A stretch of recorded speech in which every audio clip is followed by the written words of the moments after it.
자, 이번 시간에는 수열의 귀납적 정의에 대해서 한번 해보도록 하겠습니다. 자, 우선 여러분들이 아셔야 될 게 귀납적이란 말이 무슨 말인가 생각하셔야 돼요. 귀납적, 인덕션. 이게 인덕트란 말이 추론하다 이 말이에요. 추론하다. 그래서 그 어떤 값을 예측해낼 수 있도록 하는 거, 뭐 이런 느낌이긴 한데요. 그러니까 어떻게 되냐 그러면 이런 거예요. 1로 보고 2로 보고 3로 보고 4로 보고 이렇게 쭉쭉쭉 넣으면서 그 값 들어갔다가 구하는 거예요. 한 방에 구하지는 못하겠는데 하나씩 넣어서 계산함으로 해서 어떻게 할 수 있다. 귀납적 이런 말이에요. 우리가 연역법과 귀납법이 있잖아요. 그렇죠? 그럼 연역법은 뭐냐 그러면 강물은 바다로 흘러 들어간다. 왜 강물은 바다로 흘러 들어가냐 그러면 물은 높은 곳에서 낮은 곳으로 흐르는데 육지는 바다보다 높으니까 높은 육지에 있는 강은 바다로 흘러 들어갈 수밖에 없다. 이렇게 3단원법을 하는 연역법이죠. 귀납법은 뭐냐 그러면 계속 귀납법은 그냥 이런 거예요. 뭐 낙동강도 바다로 흘러 들어가고 금호강도 바다로 흘러 들어가고 한강도 바다로 흘러 들어가고 중국에 있는 양쯔강도 바다로 흘러가고 뭐 유럽에 있는 템즈강, 라인강, 그 다음에 뭐 미국에 있는 뭐 20백 이런 것도 다 바다로 들어가더라. 따라서 모든 강은 바다로 흘러 들어간다고 할 수 있지 않을까? 이게 이제 귀납법인 거죠. 귀납법. 그래서 수열의 귀납적 정의 자체는 저런 식으로 어떤 수열 값을 갖다가 하나하나씩 조사하면서 찾아내는 그런 걸 갖다가 말을 하는데, 자, 나타내는 것이 이제 이렇게 생각하시면 돼요. 우리가 1, 2, 3, 4, 5 이런 집합이 있잖아요. 그렇죠? 이렇게 쓰는 게 원소 나열법이죠. 근데 이걸 이렇게 안 쓰고 x는 5 이하의 자연수 이렇게 쓰기도 하는데 결국 두 개가 같은 거잖아요. 다른 게 아니고 같은 건데 생긴 것만 다른 거잖아요. 요걸 갖다가 우리가 원소 나열법이라고 그러고 이걸 갖다가 조건지시법이라고 그러잖아요. 그러면 수열의 귀납적 정의는 그 중에 한 가지인 거예요. 이렇게 원소 나열법, 조건지시법 하는 것처럼 우리가 어떤 1, 2, 3, 4, 5 이런 수열을 이렇게 쓰기도 하지만 AN은 N 이렇게 쓰기도 하죠. 이렇게 나타내기도 하고 이렇게 나타내기도 하고 두 개 다 나타내잖아요. 그렇죠? 그런데 수열에서는 이제 귀납적으로 정의한다면 무슨 말이냐 그러면 A1이 1이고 AN 플러스 1은 AN 더하기 1 이렇게 쓸 수 있는 거예요. 그러면 A1이 1이니까 양변에 1을 대입하면 A2는 A1 더하기 1 돼서 2 A2는 2 그 다음에 A2를 대입하면 A3는 A2 더하기 1이니까 3 이런 식으로 정의하면 결국 이거나 의미하는 게 똑같은 거잖아요. 그렇죠? 근데 이 중에서 이렇게 세 번째 뭐 첫째 항과 요걸 갖다가 우리가 점화식이라고 그래요. 또는 죄기식, 점화식, 리커런스 릴레이션 그러는데 점화 관계로 나타낸 그걸 갖다가 우리가 수열의 귀납적 정의다라고 말을 합니다. 그래서 귀납적 정의란 말은 무슨 말이냐 그러면 깔끔하게 말해서 수열을 갖다가 정하는데 이렇게 쓰지 않고 첫째 항과 점화식으로 수열을 나타내는 방법을 귀납적 정의라고 그러는데요. 이 짓을 왜 하느냐 라고 말을 하면 귀납적으로 정의했을 때 편한 게 있어요.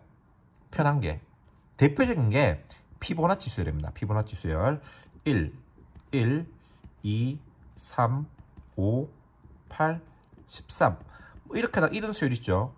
이 수열은 일반하기 무지하게 복잡해요. 이거 AN 구하는 게 뭐 만만치 않은 루트 5분의 1에 뭐 이렇게 뭐 겁나 복잡하게 나온다고요. 자체가.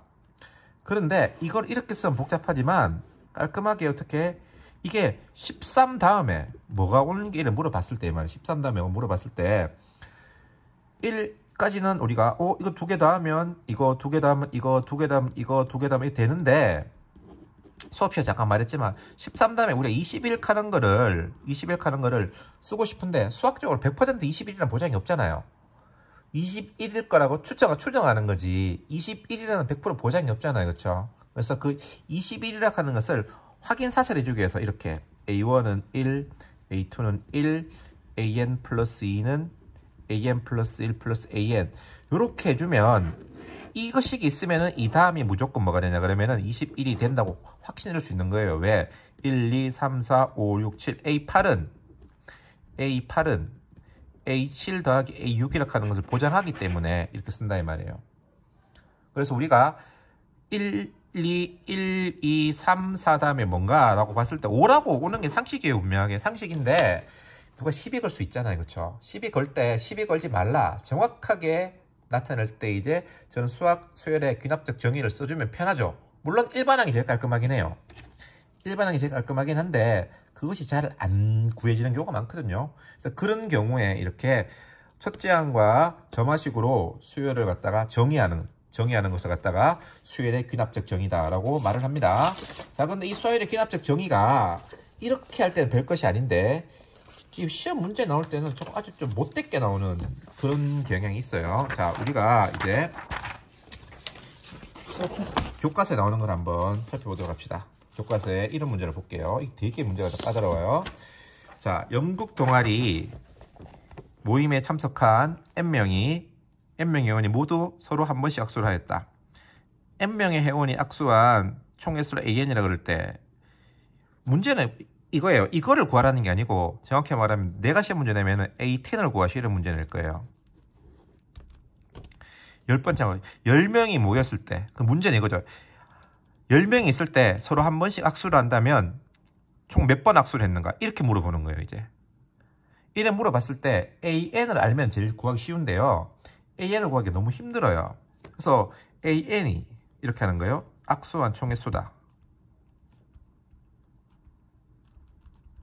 그럼 A1은 한 명이 N명, 자, N명이 A1은 뭐냐? N명이 악수라는 게 혼자서는 악수를 할 수 없잖아요. 그렇죠? 그래서 A1은 제로예요. A1은 제로라 이 말이야.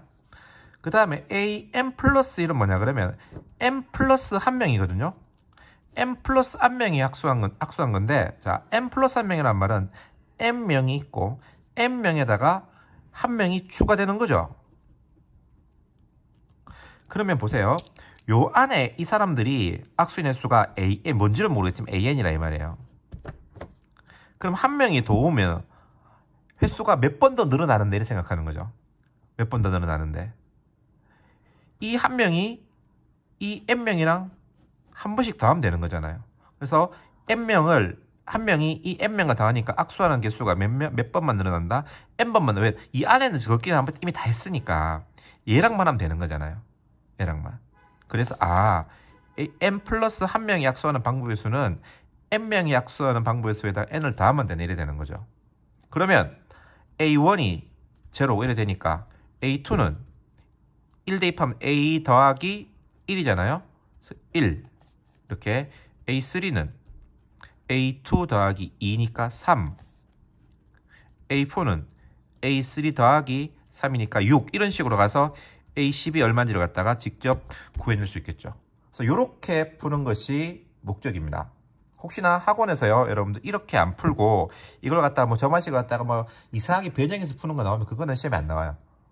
보시지 않으셔도 된다라는 겁니다. 여기 좀 어렵습니다. 어려워서 수업 시간에 몇 번째 연습을 좀 해보도록 그렇게 하겠습니다. 예.